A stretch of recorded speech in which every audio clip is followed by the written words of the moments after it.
Hey everybody, welcome to the Hot Seat on this Medium Monday. I'm Ron Kloffenstein. Tonight we'll be hanging with Jeff Miller, who will tell us all about the coffee, tea, and Ph.D. discussions he's holding at the Tram Cafe. We'll also be joined by musical guest Lou Waldman, who's known as Citizen Lou. He'll be performing 2 of his songs for us. Also, Lily Christopher and I will go to the home of Edgar Lopez-Duran. He's a town of New Hartford worker who's been threatened with ICE deportation. We spoke to his children, Julissa and Mateo. We'll have that interview in our second segment.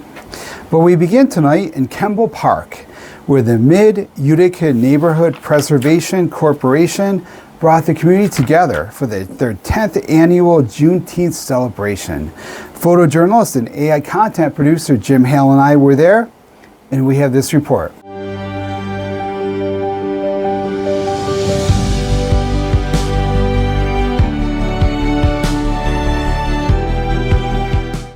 I'm Ron Kloffenstein at Kemble Park in Utica, where the Mid-Utica Neighborhood Preservation Corporation is holding their 10th annual Juneteenth celebration.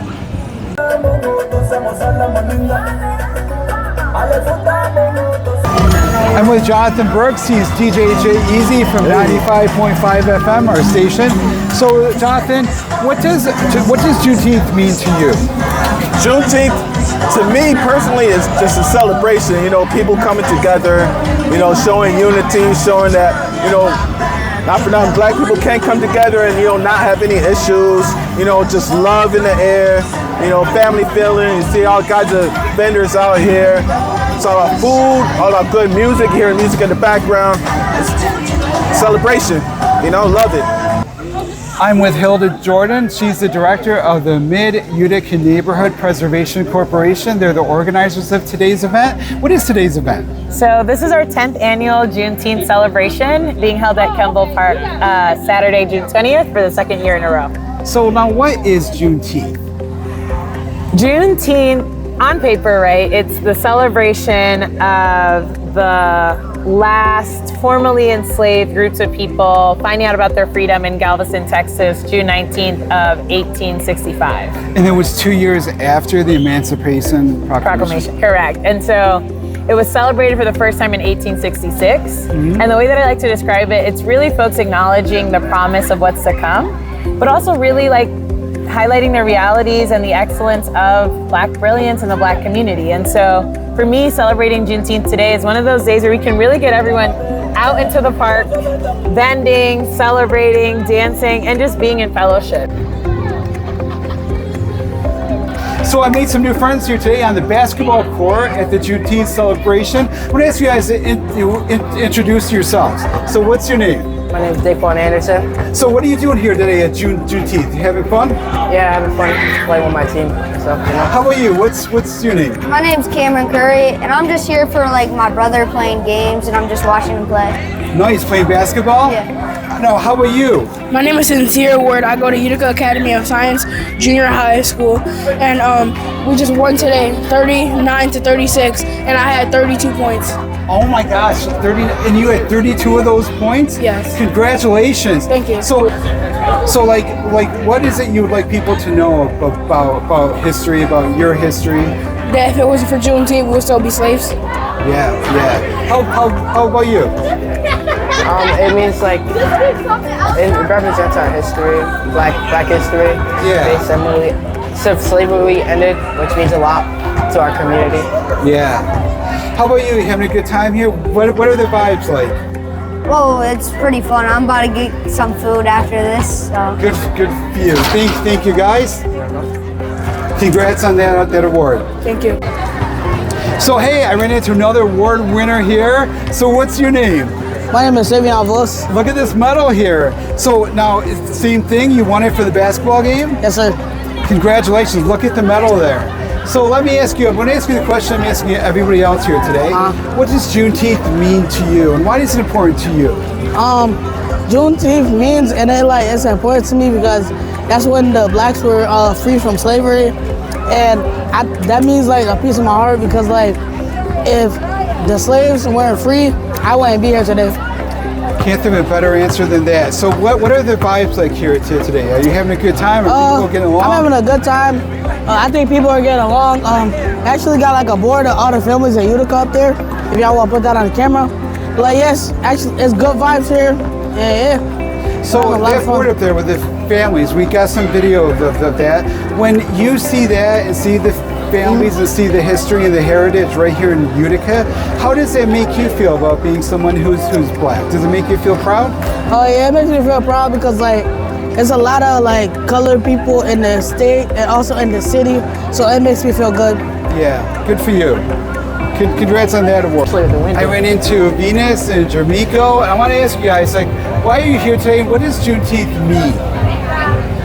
Juneteenth for me means an opportunity to fellowship and to see a bunch of beautiful people experiencing peace and fellowship together. And for me, unity, it brings everybody together from different cultures and everything like that. But it's important to celebrate it, everybody, because it's all equal, everything like that. We want to create a safe space for everybody. It's important is that because we want to get comfortable, whether you're black, whether you're white. It's an all event, all celebration. That's to me. I'm happy to see beautiful people, beautiful sights and faces and everything like that. That's why I'm here, because I like to see happiness. That's all I like.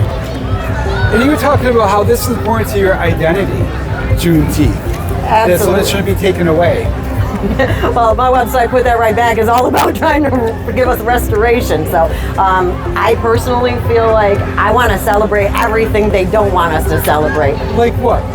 Well, like being black, like loving, like loving myself, loving the Most High for creating me the way that I am, loving my fellow black man. Thank you. You know, Thank you. I appreciate it. Loving my fellow people of color, loving the opportunity to live in this time where we have an opportunity to participate in transformation. One of my biggest gifts was that an attendee came up and was like, Hilda, this feels so warm, right? Like, my grandmother feels good here, my niece, who's like this little, feels good here, my dad feels good here, right? Like, it is an environment and a space where everyone can be sort of everywhere at all times, and it's not just, okay, that was the youth hour, this is the older hour. It's like, no, this is a celebration for everyone because it takes all of us to be free. Juneteenth is all about freedom, families, and the future. At Campbell Park in Utica, I'm Ron Kloffenstein for 95.5 FM, The Heat. We'll have that story online tomorrow night on my YouTube channel, Facebook, TikTok, and Instagram accounts. Lou Altman is also known as Citizen Lou. He's our musical guest tonight. He joins us here in the studio now. Lou, welcome to the show. Glad to be back, Ron. Thanks for having me. Really appreciate it. You've been on the show before. Yep. Now, what is your genre? It's very eclectic mix. It depends upon what comes to my mind in terms of the lyric, what form really fits with the meaning and the spirit of the lyric is. Mm-hmm. Yeah. And how do you come to that form and spirit and meaning? Well, I just let it flow, right? I just, no gatekeeper to my mind. Sometimes it comes with one line first and then I build around it. You know, I read a lot of literature and I'm really into all the arts, and sometimes I get inspired by a couple different things. You put them together and it's a whole new thing. That's what's really cool about art, the synthesis, the different elements. Now, the song you're going to perform, can you tell us a little bit about the process of developing it? Like, where did the idea come from? What does it mean? So quickly, yeah. So one line came to me from a poem I read by a French poet, Charles Baudelaire, and it kind of related to the way I live my life. And just one line after another came up. And what's that one line? I felt like a dead city sleeping on its side, the first line. I felt like a dead city sleeping on its side. That is a powerful line. Yeah, and then it just came from there. And I had it really originally as like a folk Americana song, but then I played it for a couple of friends of mine who said that should be like a soul rap song. So that's the way it's going to be tonight. And I got a backing track for it. So now you took that one line. Can you repeat that line? Sure. I felt like a dead city sleeping on its side. So when you heard that line, what did you visualize? What did you think? How did it speak to you?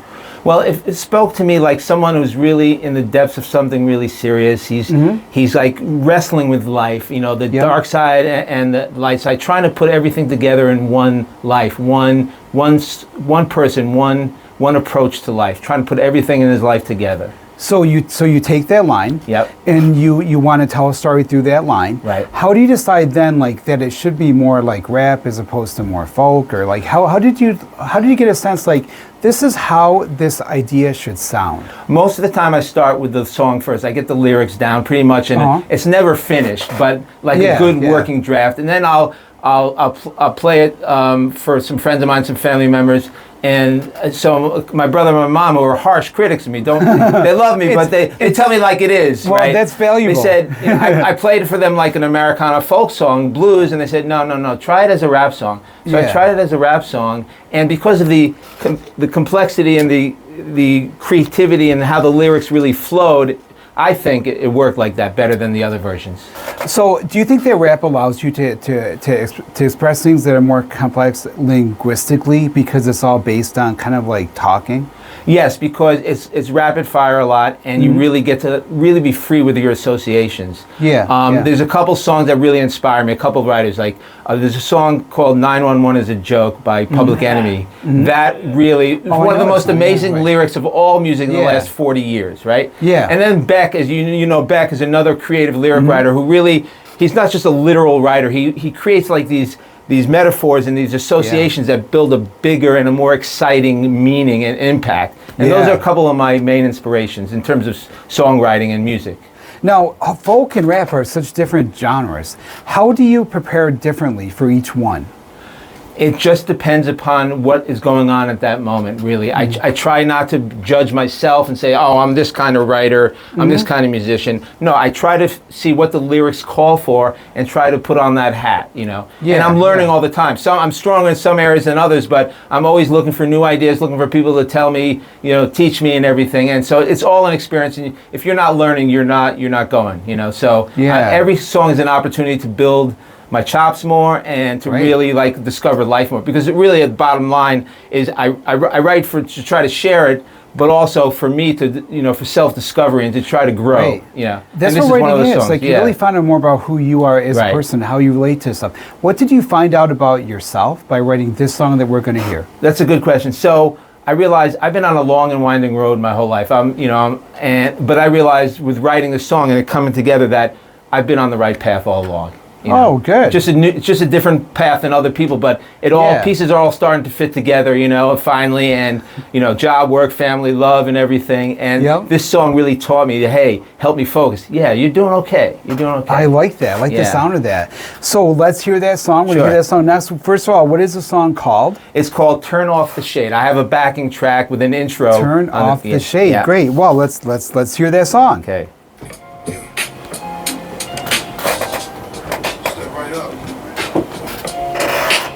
Step right out, Put your ears to your speakers. The evening's just begun. Here comes your favorite son. The one of one and only. Citizen Luke! Here we go. Coming down. 1, 2, 3. I felt like a dead city sleeping on its side. I dreamt of never being born like Frankenstein's bride. Have you heard about the boy who flew too close to the sun? I died 1,000 times before the night was done. I woke with the midnight sweats under that laughing moon. Asked Mr. No One's There why it was so cold in June. Happiness spreads like cold butter, and that ain't a life. Can I put my... If I get to morning, I'll have coffee with my wife.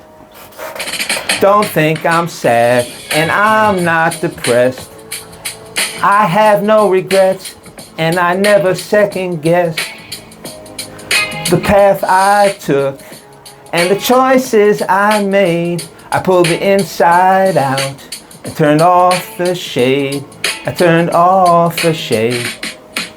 Got more room for you in my heart. Getting through the days like getting that Broadway part. I try to act my age, match the success of my peers. But man, it feels good to be me after all these years. Never mind the pits, the Clooney's, and the Streeps. I play me the best. Life's a record that skips and leaps. If we got golden statues just for staying alive, I'll be waiting in the rain for mine to arrive.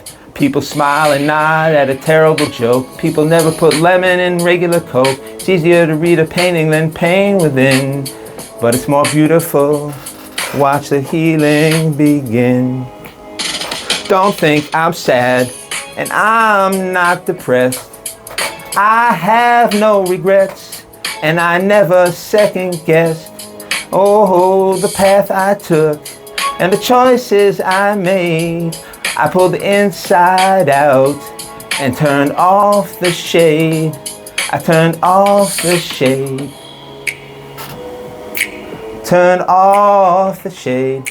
That's Citizen Lou coming to you from the hot seat. 95.5. It's coming alive every Monday at 5. It's a happy place and it's a beautiful space to help us face what we got going on every day. And thank you. Love you all. Let's turn off the shade together. That was great. Turn off the shade. Turn off the shade by Citizen Lou. So if people want to hear that again, like, where can they hear that song? Well, I upload a lot of my music to Spotify and all streaming services. I haven't done it yet. I'm still trying to fine tune and make sure I got it down right, but So it'll be out there soon. it's a work in progress there. It's a work in progress, and I think I'm going to take it out to some open mics. Oh, hey, great. Well, maybe at the Tram, like we were telling you about. At the Tram, absolutely. And just one more We're thing. We're going to get you there. Yeah. So Louis Altman's on Facebook. You can friend me there, or my email, send me. I'm looking for collaborators all the time, songwriters, musicians, etc. LouisAltman@me.com. LouisAltman@me.com. Well, here's another song from you in the next segment here. There was our musical guest, Lou Altman. He's also known as Citizen Lou. He's our musical guest, and he's going to perform another song in our next segment.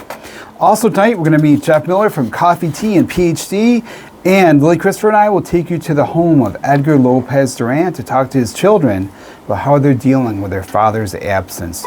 I'm Ron Klopfenstein. You're in the hot seat on a Medium Monday. I'll have more after the break. Hey everyone, welcome back to the hot seat on this Medium Monday. I'm Ron Klopfenstein.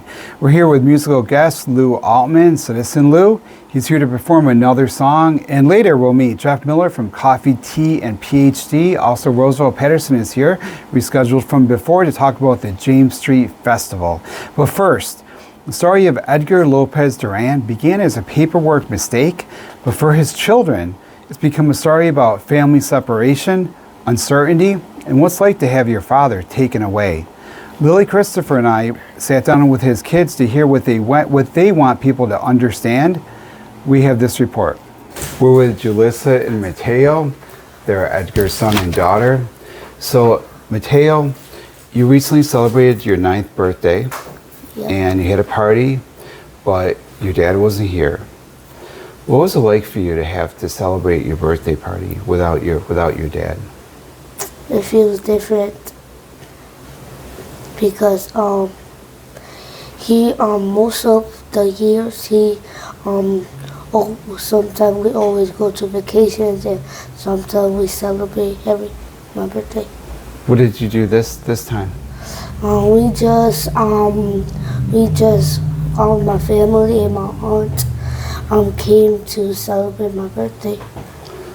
Did you get to see your dad on that day at all, or did you get to talk to him on the phone? No. I'm Ron Klopfenstein. And I'm Lily Christopher, here at the Lopez-Duran home, where 9-year-old Mateo just celebrated his birthday last weekend. There was family, there was cake, all except for one person missing, his father. Mateo's dad is Edgar Lopez-Duran. He's a former town of New Hartford maintenance worker who's now facing felony charges over disputed timesheets. Prosecutors say Edgar stole and reported hours that he did not work. But his family says he is innocent, and what began as a simple payroll dispute has now taken on consequences that include immigration and ICE detention. What's it been like for you, Julissa? It's been rough, a little rough, because people obviously don't know that my dad, well, I don't know, my dad is basically the highest paid income coming in, so financially, not having him has been, a little rough. but we're pushing through it. I'm sure it's been a lot rough. I mean, he was the main, like you said. How are you guys getting, so right now he's in jail, so he's not earning an income, getting paid. How are you guys getting by? Well, we all work, and my brother Edgar has taken over the company right now. That's why he's not here, because he has to work, unfortunately.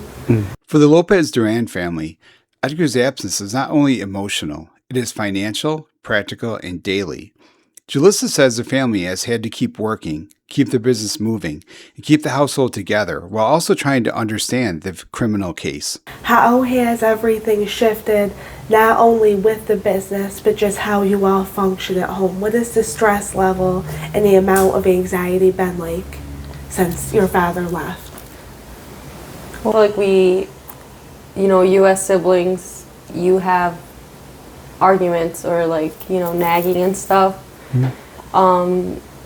We haven't really had that anymore, because I feel like it's not the time to be fighting with your sibling or cause problems and stuff. Right. Because it's hard on my mom. She doesn't really, how do I word it? She doesn't speak English, so it's a little bit harder for her to communicate and be out like that.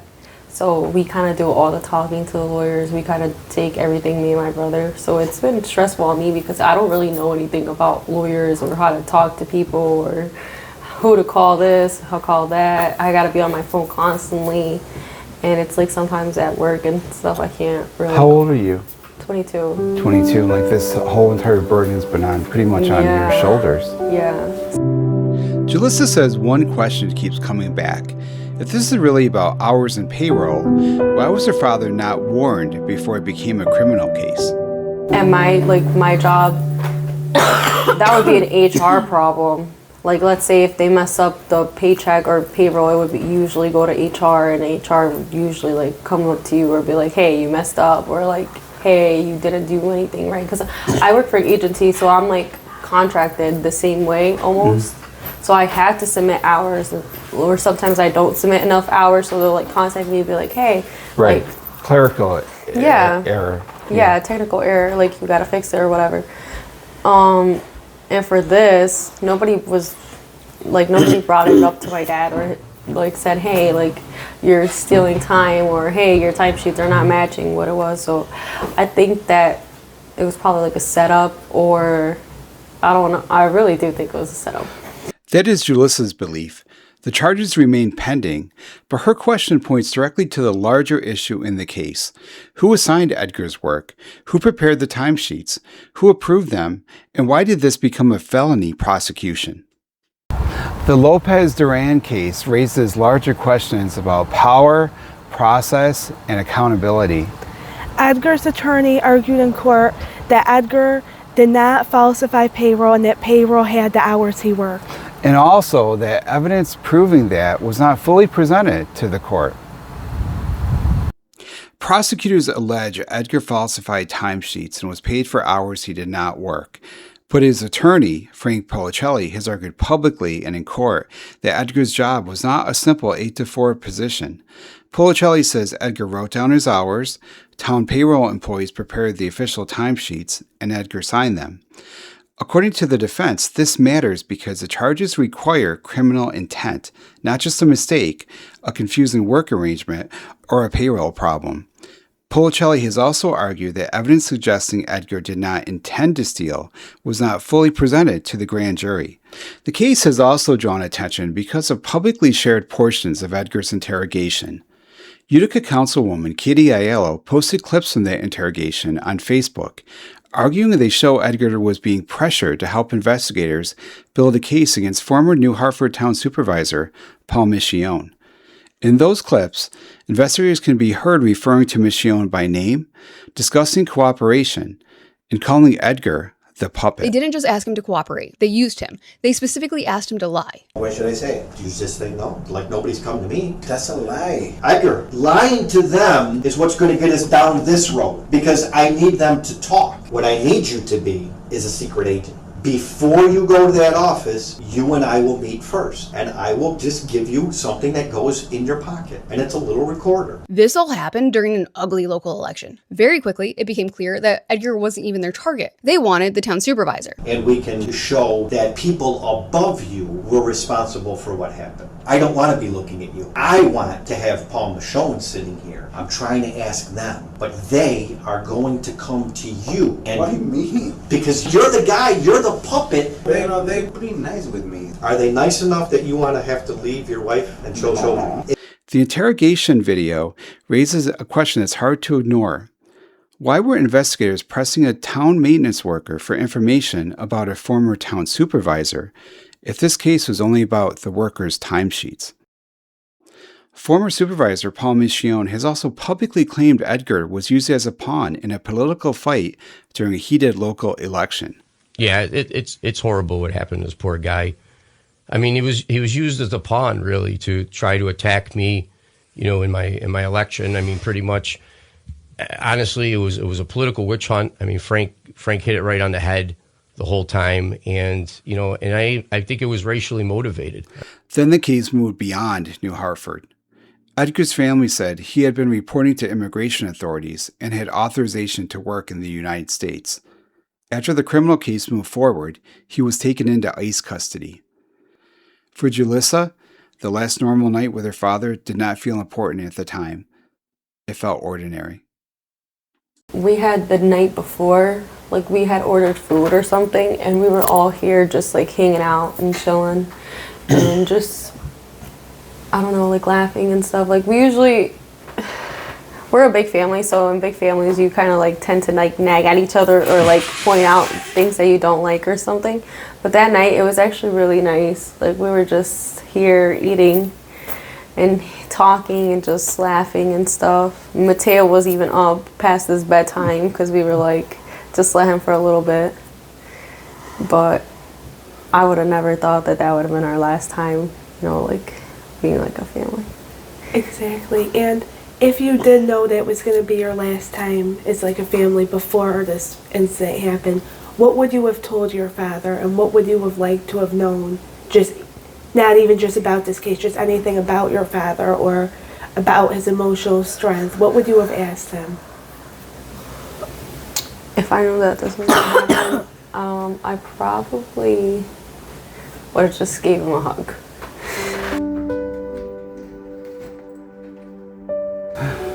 So this is a tougher question here.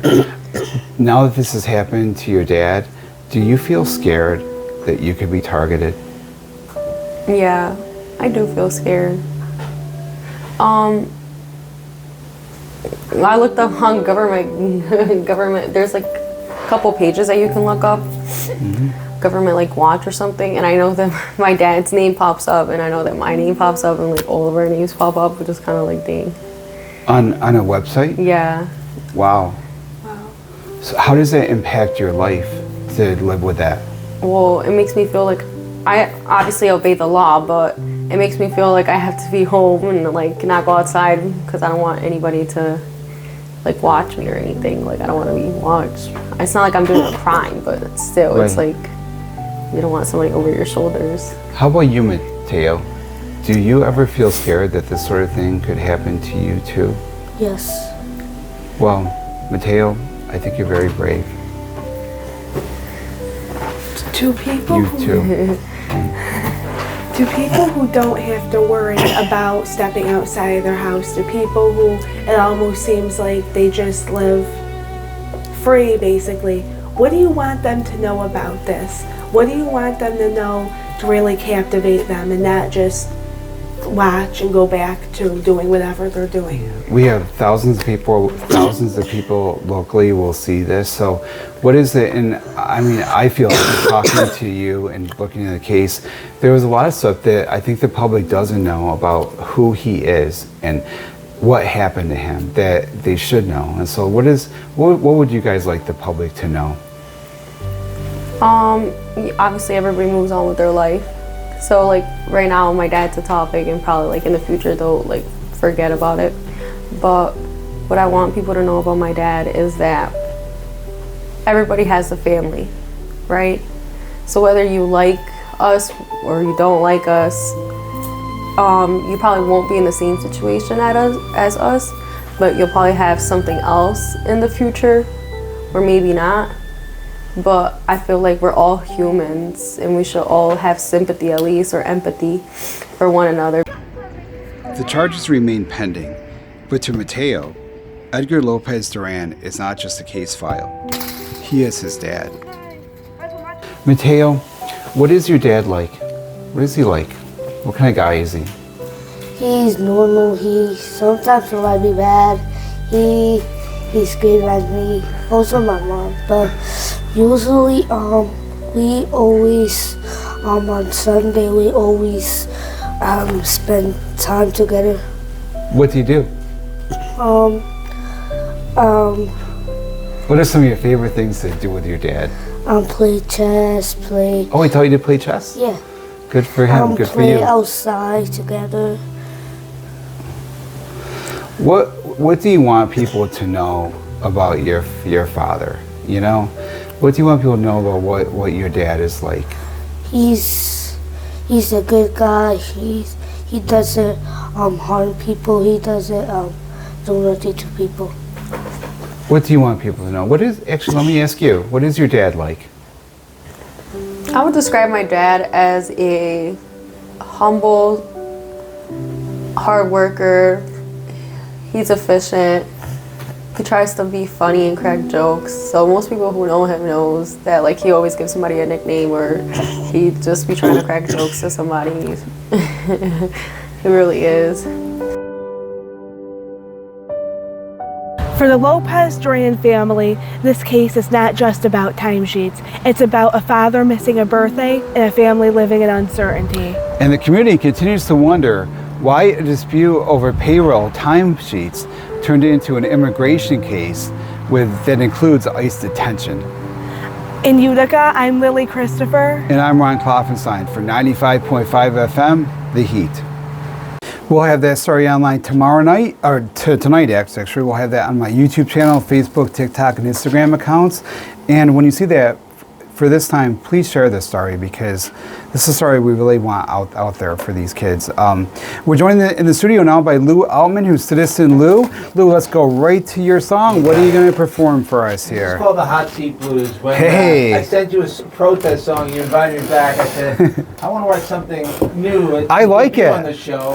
I like that theme. Yeah. And then I said, well, what does this show mean to me, and what does Ron and his crew mean to the community? Well, talking thank you. about so many local heroes. Wow. And surrounding communities, and really shining a light on how rich, diverse, and powerful people and organizations are around here. So people need to know, and you and your crew, you teach them. So well, thank you. This is in your honor. I can't wait to hear this. Okay. Yeah.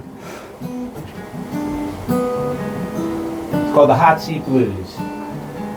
This song is about Utica, New York's The Hot Seat, the radio show on 99.5 The Heat. It can't be beat. It's about Utica's streets and the other lovely places around. All the everyday people who do beautiful things, make beautiful sounds. Of thee I sing. Shows the street the genius of the street. Shows the city the magic of itself. All the show-stopping souls who come off their shelf. Here we go, this is how I got here. Sorry. I'm on a train to nowhere, but it keeps on going. It don't care that you're not there, and it ain't slowing. I miss your cotton candy hair. Take the train with you anywhere. Miss the funny things you never said. Train eats cold for breakfast and I eat heartache instead. Here we go. Everyone has a story and we laugh and cry. Mine was a love that made it rain in the sky. But hearing all this beauty about the Utica streets, it's all good 'cause I turn my dial to the hot seat. Yeah. Yeah, everyone got a tall tale to tell. 95.5 where all the good strangers dwell. It's like the city has come out of its shell. For an hour all our stories turn out well. Again of a place that had gone cold. Hear all the beautiful people, young and old. Listen to the local heroes fighting for our rights. Making sure the big shots don't turn off the city lights. Everyone has a story and we laugh and cry. Mine was a love that made it rain in the sky. But hearing all this beauty on Utica streets, it's all good 'cause I turn my dial to the hot seat. Here comes the bridge. Hot sheet shows the world that the world's okay. Listen to your neighbor sings Billie Holiday. The bird watcher watching out for a better way to love each other and make new friends every day. Yeah, alright.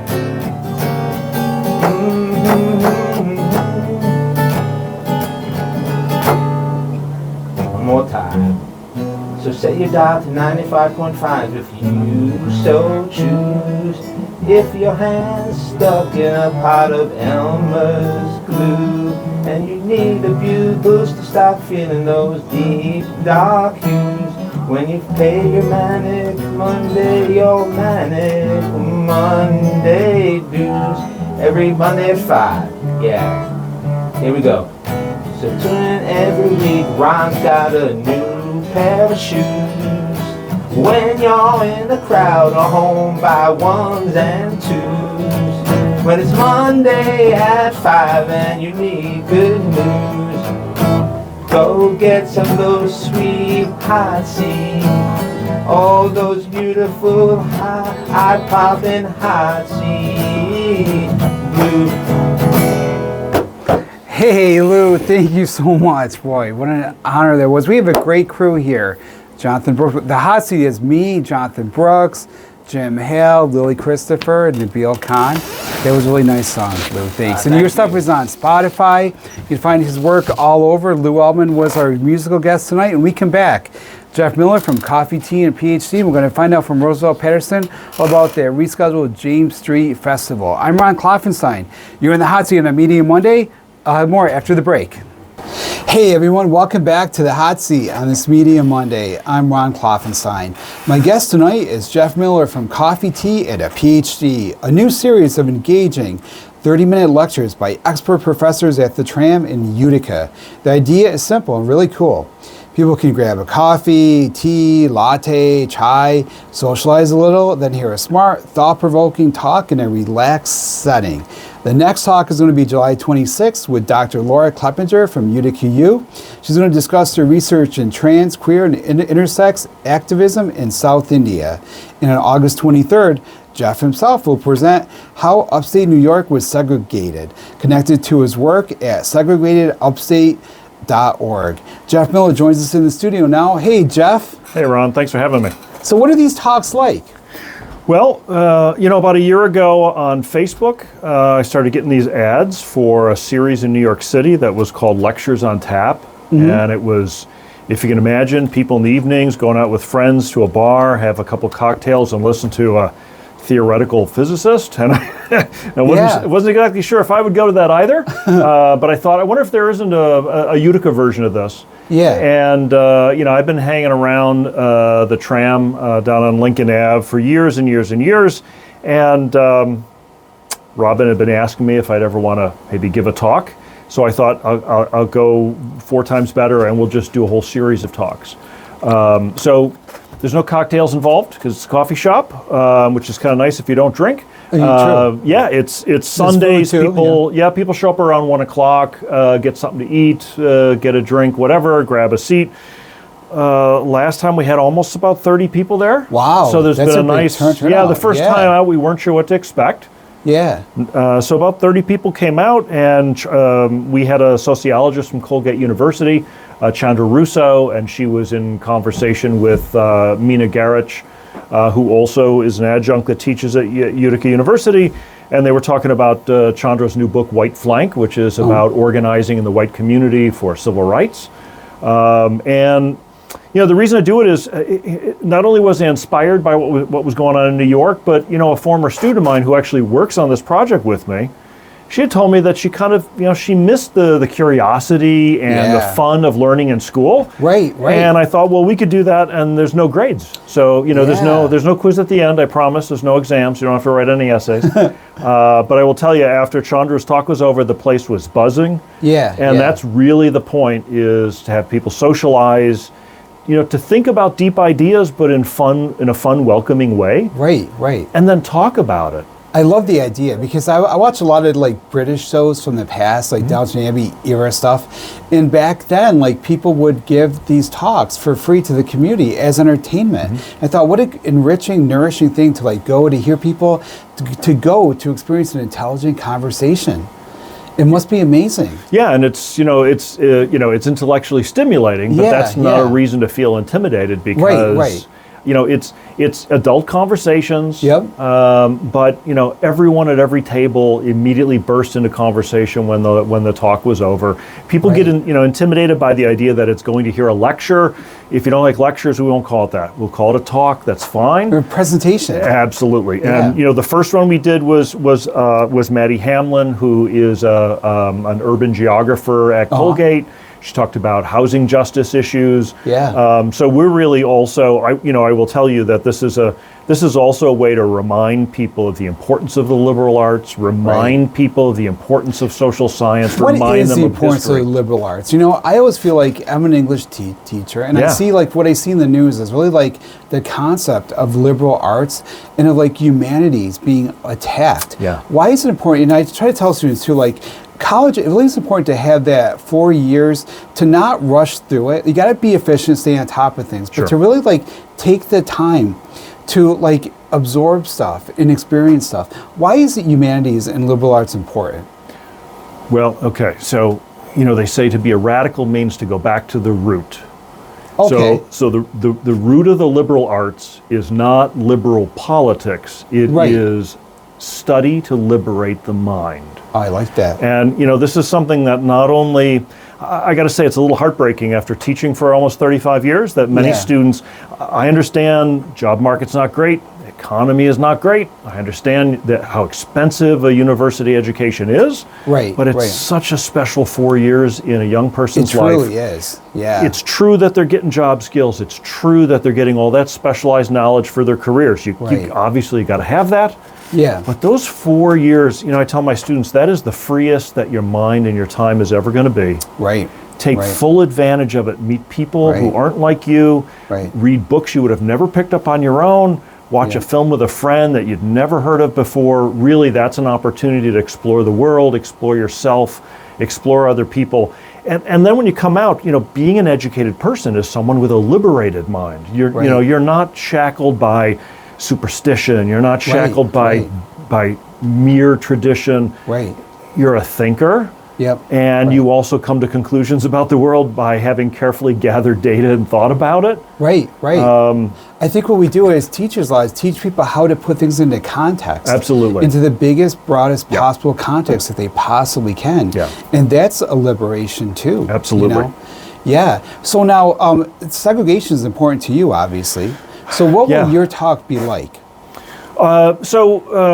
Okay, let me just warn you. So I've got a slide deck of about 500 slides. I won't be bringing them all, I promise. But, years ago, when my wife and I bought our first house out in New Hartford, like any proper nerd, of course, I read all the paperwork that came with it. And that included the title abstract. That's the history of everyone who has ever legally owned and sold or bought the property. And buried in there in the 1930s was a legal clause that said that no one may own or occupy this property other than members of the Caucasian race. In your deed? Yeah, and I almost fell off the couch. I didn't know what I had found at the time. Yeah. It sort of stayed in the back of my head for many years because I was working on other research projects. Right, but right. I eventually came back to it and started to understand the history of these sort of what were called racial restrictive covenants, or just redlining, they called it, right? No, redlining is different. Does it have to do with the banks? Nope. Yeah. No. In fact, as I like to say, it's the 1-2 punch of residential segregation. Yeah. So redlining was advice from the federal government to banks to generally not write loans in certain neighborhoods. Those tended to be neighborhoods where black folks lived, where immigrants lived, and in some cases where Jews lived as well. Yeah. So not write loans for people to buy a house or to repair a house. Yeah. So redlining basically for almost 70 years. So it starved it prevented home ownership. Yeah, well, right. What racial covenants do, they were mostly present in new neighborhoods on the outskirts of town or in the suburbs, and they prevented mostly black folks, but also immigrants and Jews from ever living there in the first place. Wow. So that's the 1-2 punch. Redlining prevented you from owning a home, and racial covenants kept you pinned in the city so you couldn't move to the suburbs. And you got to remember what the suburbs were. Yeah. The suburbs were places that had brand new streets. Right. Suburbs were places with brand new Nicer sewers, schools and brand new schools. Yeah. They had new hospitals. They had Yeah. brand new parks. They had brand new lighting and Right. electrical grid.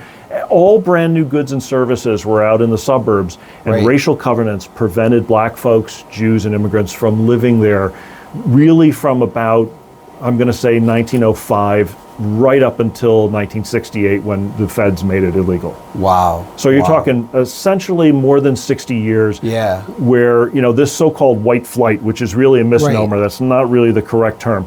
But lots of white folks left urban centers and moved out to residential communities in the suburbs, where black folks and Jews and immigrants were not allowed to buy homes or occupy them or live near them. Yeah.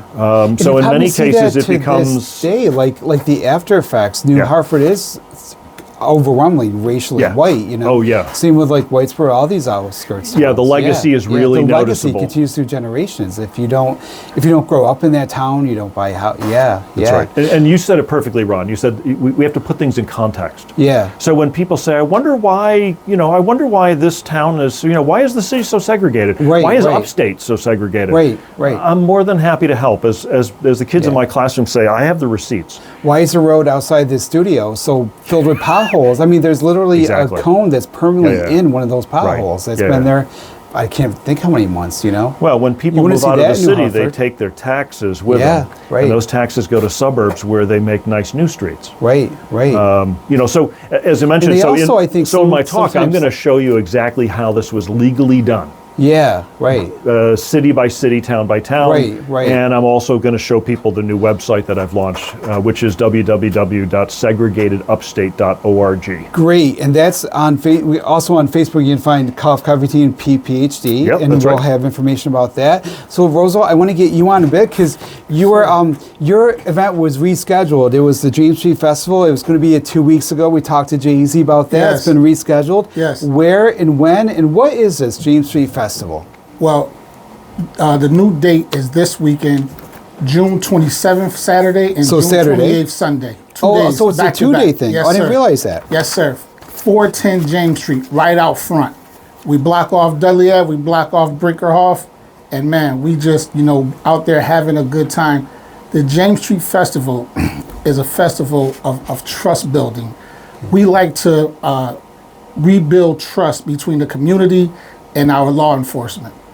So every third Thursday of the month at Rebuilding the Village, we have a trust building meeting with the community and the Utica Police Department. Oh wow, I'd like to go to one of those someday and do a story. We would love to have you. I wish I could be there Saturday to do a story, but we're going on a trip. So okay, all right. Yeah. So let me start by saying this. Yeah. I want to say before I go off air.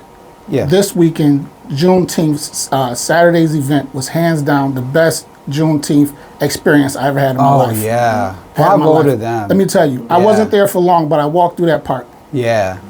God praises Hilda Jordan. Hilda She Jordan, did I was an going to say, amazing job. she certainly an amazing did. job. The feeling that I felt going through there was a feeling that I felt at the West Street Festival that we used to have at the Leisure Time Center on West Street back in the 80s. I was a little boy, and I just felt that love, that unity, that peace amongst the, some positive people. And as I walked through there and seen faces that I haven't seen in many years, every time I turned my head, I seen a face that I haven't seen in years, I recognized, and the love was just there. So now, that's how the James Street Festival was created. We was in a conversation, we said, we wish we could bring something back that we used to have. So Tyra McKenzie, she said, well, what about a festival? And the James Street Festival was created. This is our 3rd year. Wow, I didn't realize One of your DJs, JMC, always have been a part of it. Yeah, right, JMC. JMC, and this year we have special guests right here. Jay-Eazy, yes indeed, going to take the stage. And the music that Jay-Eazy performs, enlightens the James Street Festival. It's all about peace and love. You know what I'm saying? His music all about positivity. And that's what the James Street Festival was about. We have a number of people lined up. We have Jay-Eazy. We have Mr. Pete Beats. We have a special guest from Our Dollars and G Swiss. G Swiss will be in the house. Swiss, right? Yes, this weekend, yes. And on Sunday we have an open band, Mr. Steve Patterson's band. I hope he's not listening because I'm talking so fast I can't even think the name of his band. It's all right. But they're, what is it? New Attitude. New Attitude, yes indeed. I like that New name, Attitude. like that song I like so much. And they are going to open up for a gospel concert. Wow. Cameron Jefferson and Joel Mason put together an amazing community choir. Man, oh man. And the mission is to get our youth back into their faith, back into, loving God again, because that's what we need. We need all the prayers in the world, and we need our youth back in church, Stop this violence, this gun violence, that's our mission, So we're going to have great music, a positive message about, stopping violence. We're going to have entertainment. We're going to have a dunk tank there. Oh my gosh. I'm trying to get Galimi Is Jay-Z going to be in the dunk tank? I'm trying to get Galimi in the dunk tank. Oh my God. I would line up for that. Right? Here's my $20. Give me some balls. And what's a festival without a theme park? So we have a virtual reality theme park coming all the way up from New Jersey, man. This thing was a highlight last year. VR? The kids love it. Yes, indeed. Oh, wow. Indeed, man. It's amazing. So, man, we are going to just be out there having a great time. That sounds great. Spreading peace, trust in our community, and love, I like that. So, again, what time, what day, where? June 27th and 28th, this Saturday and Sunday, 410 James Street, from 12 o'clock to 7 o'clock in the evening. 12 to 7 p.m. 2 days. Yes, well, that sounds great. James Street Festival. You can get information about that also on Facebook. And we're going to have this whole episode of Hot Seat Media Monday online Wednesday night at uticaphoenix.net/Media Monday. I'm going to be away next week. So we're going to have an encore episode that features Lifetime Achievement Award winner and 95.5 FM CEO Cassandra Harris-Lockwood. We're going to replay that. I think Lily, Christopher, and I go to the zoo on that one too for the Easter thing. We interview the Easter Bunny at the zoo. That's a fun show. We're going to repeat that.